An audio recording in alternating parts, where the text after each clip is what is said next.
Have you ever wondered what is the difference between filters and transmission? When I started this guide, I was unaware by how many significant details are hidden below the surface.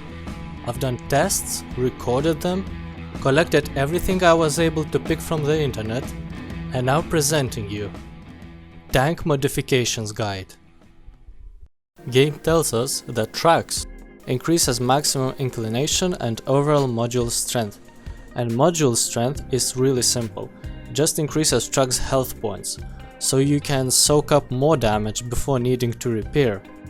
And if you think that maximum inclination will let you climb steeper hills, you are right. You really can take a route that otherwise would be impossible. But what affects your climbing ability? Friction. The grip between track and soil. And this leads to an interesting assumption: how an increased grip affects tank when turning. I've compared same vehicle with and without tracks modification, and the results were surprising. In the first example, tanks turn by activating track on one side and stopping on the other. This tank has tracks upgraded and starts turning from still position quite well, making a little circle around stationary track. Let's compare it to exactly the same tank, but without the modification. It barely moves. Such tanks need a little momentum to turn better. And still, the circle around stationary track is way bigger. And now let's take a look at tanks that can turn on spot by moving tracks on both sides into different directions. This T29 has tracks upgraded and turns really smoothly, staying in one place. And now compare it to the same tank with tracks mod disabled. I'm holding only D key on my keyboard, but still it starts to move forward. And what's funny, after meeting small hump, tank now moves backwards. And for some magical reasons, again forward. If you want your tank to move predictably, upgrade tracks. Brake system does exactly what you might think when thinking about brakes. It stops your vehicle. For this test I used test drive with current modification selected and only use W and S keys to move. This way I exclude possibility of different humps or distance as I'm traveling exactly the same route. This green line marks where I'm about to brake. You can even hear how I smash my keyboard. The heavier and faster your tank is, the more noticeable is the difference. Suspension affects suspension damping and firing accuracy when moving. Try to guess which example has modification installed. If there is any difference, it's so small that you will still have to stop before shooting. So I thought maybe with modification, terrain makes less drag and lets you move faster. Look at those speeds.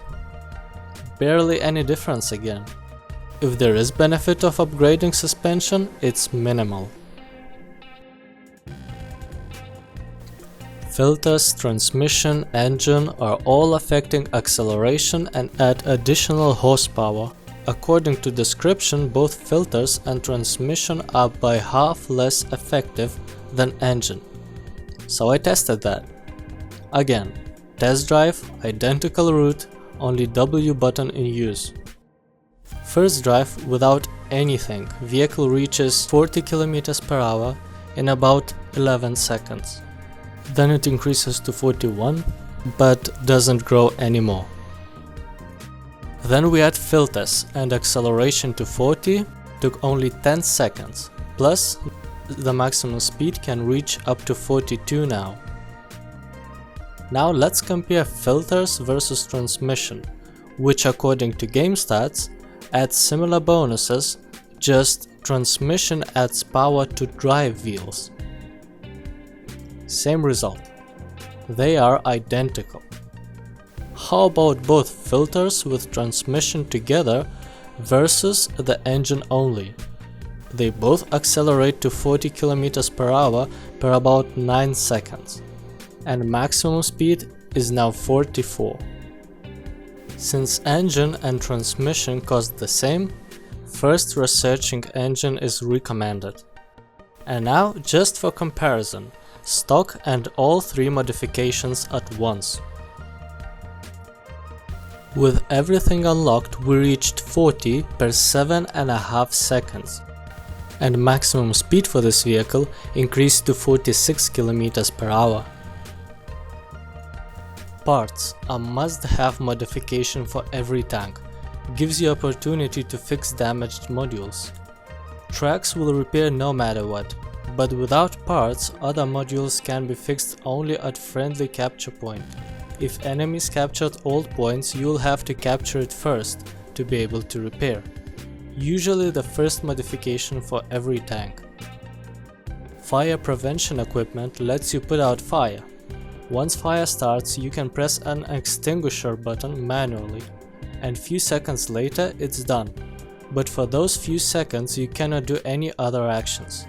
It might make sense to deal with the enemy before activating it. There's a trick. If you don't have this modification and get on fire but still can move, dive your hull underwater deep enough. But most of the time when you start burning without fire prevention equipment, you just die. Crew replenishment is actually a consumable. Tank is considered destroyed when there are less than 2 crew members alive. Each tank must have driver and gunner. If one of these crew members is dead, it's replaced by another not that important member, like loader, commander, and radio operator. Critical crew members can be replaced as long as there are enough people left in a tank. If one of the crew dies, you can manually activate crew replenishment once. In arcade, if only one crew member survives, this consumable will be activated automatically. If you don't have the modification, as soon as your crew count reaches 1 or less, your tank will be considered destroyed. In realistic and simulator, you can only replace crew member on friendly capture point by manually pressing a button. If you left with 1 or less tanker inside, you will die, and crew replenishment won't activate. Quick recap of tests. Tracks improve turning, climbing, and damage it can get before braking. Brake system lets you stop faster. Suspension, no significant effect. Filters and transmission increases acceleration and max real speed vehicle can achieve. Engine, same as filters or transmission, just twice more effective. Parts, lets you repair damaged modules anywhere. Fire prevention equipment, gives you ability to extinguish fire. Crew replenishment, lets you replace one dead crew member per match. These were modifications that every tank has. Offensive and varying upgrades will be shown in next part. Subscribe so you don't miss it.